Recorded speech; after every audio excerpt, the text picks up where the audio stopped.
তো জান্নাতীরা জাহান্নামীদেরকে প্রশ্ন করতেছে, মা সালাকাকুম ফি সাকার, ভাই কোন কারণে তুমি জাহান্নামে এলা, সাকার নামক জাহান্নামে কেন তুমি এলা? তখন জাহান্নামীরা বলতেছে যে ভাই লাম নাকু মিনাল মুসাল্লিন, লাম নাকু মিনাল মুসাল্লিন, লাম নাকু মিনাল মুসাল্লিন, যে ভাই জাহান্নামে তো এ কারণে এসেছি, আমি দুনিয়াতে মুসাল্লি ছিলাম না। এক নাম্বার অপরাধ, চারটা অপরাধ আল্লাহ তাআলা এখানে বলছেন যে জাহান্নামীদের চারটা অপরাধ থাকবে। তার মধ্যে সর্বপ্রথম যে অপরাধ সেটা হলো যে আমি নামাজ পড়তাম না।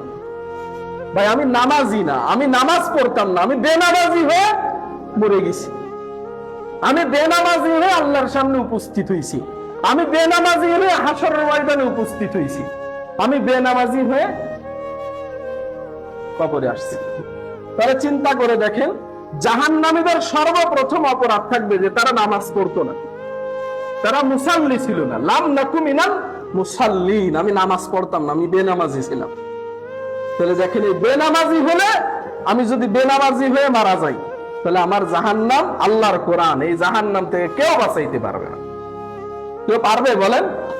আল্লাহর কোরআন, এটা আল্লাহর কোরআন সত্য। এজন্য আমরা যারা আছি এই জুমার দিনে মসজিদটা ভরে যায়, আলহামদুলিল্লাহ।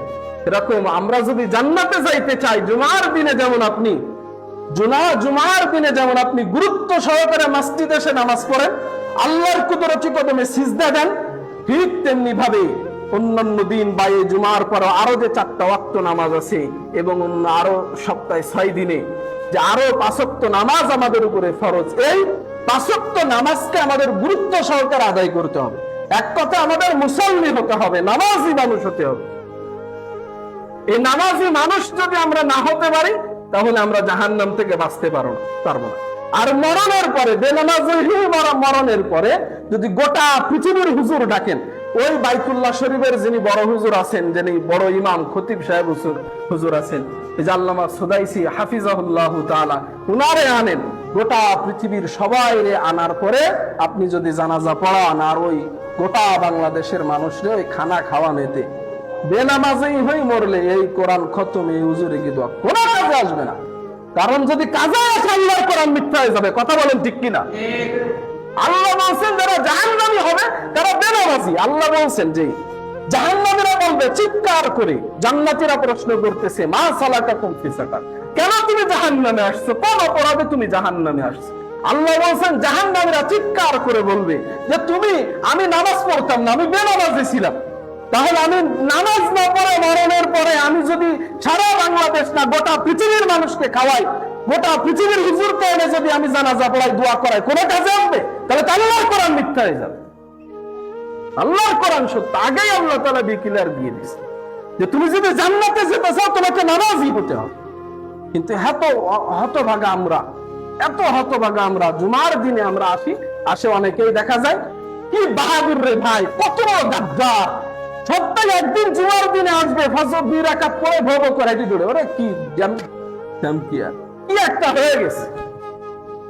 আল্লাহর সাথে কাহিনী না, আল্লাহর সাথে কাহিনী চলে, মরতে দেরি হোক, 5 সাল একটাও রাখবেন।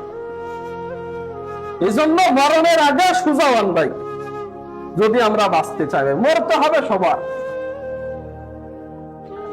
আর বাকি 3টা যে জাহান্নামীদের অপরাধ থাকবে, সংক্ষেপে বলে দিই। 1 নম্বর অপরাধ, যে যারা জাহান্নামী হবে তারা বেনামাজি হবে, বেনামাজি হওয়ার কারণে জাহান্নামে যাবে। আর 2 নম্বর অপরাধ, ওয়ালাম নাকুনু তুইমুল মিসকিন, যারা প্রকৃত অভাব অনটন বা অভাবী মানুষ আছে, মিসকিন মানুষ আছে, তারা তাদেরকে আহার দিত না, সাহায্য সহযোগিতা করত না, তাদেরকে ঘাড় ধাক্কা দিয়ে বাহির করে দিত বা তাদের ভৎসনা করত। আর 3 নম্বর যে অপরাধ, ওয়াকুন্না নাখুদু মাআল খাইদিন, যে মানুষ সবাই 4-5 জন একত্রিত হয়ে তার একজন আরেকজনের দোষ, গীবত বলে না, গীবত যেটা পরনিন্দায় লিপ্ত থাকতো। যারা জাহান্নামী হবে তারা, যে তাদের ভিতর রোগ হলো কি, পরনিন্দায়, একজন আরেকজনের সমালোচনা করা, অমুক এই করছে, অমুক সেই করছি, এই কিন্তু আমি যে কি করছি, আমি যে একেবারে জাহান্নামের একেবারে সিঁড়িতে দাঁড়ায় আছি, এটা নিয়ে ফিকির নাই। সে আল্লাহ মাতুর দাহার, আর তার নজরে গোটা বাংলাদেশের মানুষ সবাই নিকৃষ্ট। সে এমন না ভাই, নিজের ভিতরে যে ভুল ত্রুটি আছে এগুলা দেখেন, নিজের জীবনকে সুন্দর করেন। আর 4 নম্বর যেটা, ওয়াকুন্না নুকাদ্দিবু বিয়াউমিদ্দিন, আর 4 নম্বর যে অপরাধ যেটা থাকবে জাহান্নামীদের, তারা আখিরাত সম্পর্কে একেবারে বেখবর। কেউ যদি বলা হয় ভাই চলো নামাজে যাই, না হলে তো মরণের পরে কি হবে না হবে, জাহান্নামে যাইতে হবে, তা দেখবেন এত খারাপ মানুষ আমাদের সমাজে আছে, ওই মরণের পরে যা হয় হবে, যা একটা হবে, বলেন অনেকেই। আল্লাহ ওদেরকে মাফ করুক। তবে একটা কথা কি মজার কথা কয় না, যে ওই মরণের পরে যা যা হয় একটা হবে, একটা কিন্তু 12টা না বাজার আগে হয় না। যারা এরকম বলে তাদের ওই জীবনের 12টা বাজবে, তারপর একটা হবে। আর জীবনের 12টা বাজে মানে কি শেষ সব। এই জন্য ভাই একটু গরম কথা কইলাম, সবার কাছে মাফ চাই। একটু সবাইরে বলি, আসেন মসজিদে আসেন, নিজের জীবনকে সুন্দর করেন, শান্তি পাইবেন, দুনিয়াতেও সুখী হবেন, আখেরাতেও সুখী হবেন। আল্লাহ আমাদের সকলকে এই দুনিয়ার জীবন আখেরাতের জীবনকে সুন্দর করে দিন। সকলে বলেন আমিন। কেউ মনের কষ্ট হইলে আমি আপনাদের এই সন্ধান ক্ষমা করে দেবেন আমার।